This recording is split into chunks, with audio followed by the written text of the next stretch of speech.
Hello, this is Chops, and welcome back to my channel where we talk about the lore of the Android universe. In this episode, I want to talk about the world's greatest triumph of human engineering, the New Angeles Space Elevator. Also known as the Beanstalk, it gained its nickname mostly due to the workers' efforts to tease the designer Jack Whalen about Jack's Beanstalk. They said it couldn't be built, that it was a fantasy, that Jack Whalen was a fool and he had bought the fools in Washington too. But year after year, the bucky weave grew, and they stopped talking. This quote is talking about the 10 years of grueling construction that started 31,000 kilometers overhead with a meter-wide bucky weave strap being built downward out of the sky by constructor bots. Simultaneously, another bucky weave was going upward in perfect balance. Now it's a 20-meter wide tree trunk planted on the equator near the peak of Mount Cayambe in the Andes Mountains. In total, it reaches 70,000 kilometers high, ending at the Challenger planetoid. It's so long that if it were to lay sideways, it would wrap around the Earth once and 3/4 of the way a second time.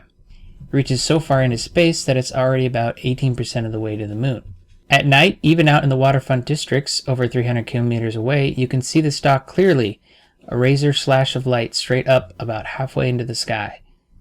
So next I'd like to talk about the different sections of the finished Beanstalk, starting of course with the route.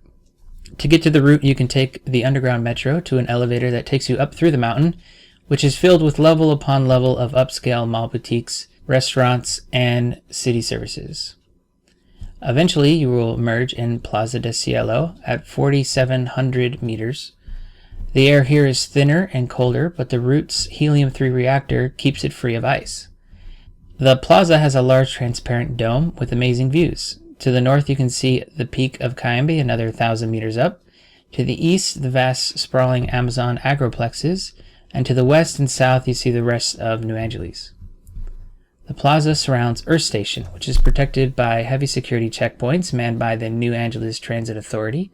Its strategic significance and symbolic importance has made it a target, including a Martian terrorist who managed to get onto a bean pod with 3 kilos of surgically implanted explosives in his belly. It didn't destroy the bean pod or damage the beanstalk itself, but it did kill everyone inside.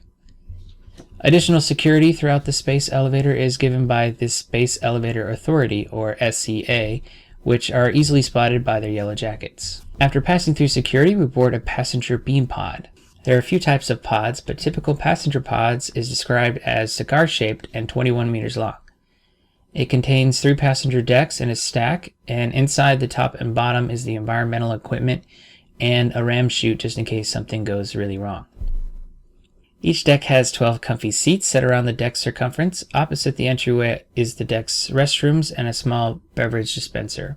Passengers are greeted by a holographic attendant that pops in and out during the trip to deliver important messages.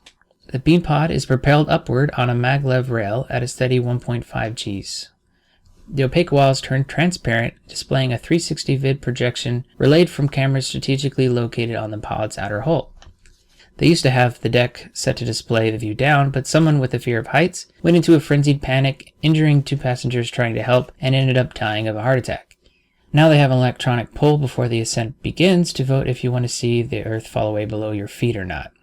In the next episode, I will continue the journey upstalk to Midway Station and to the Challenger planetoid.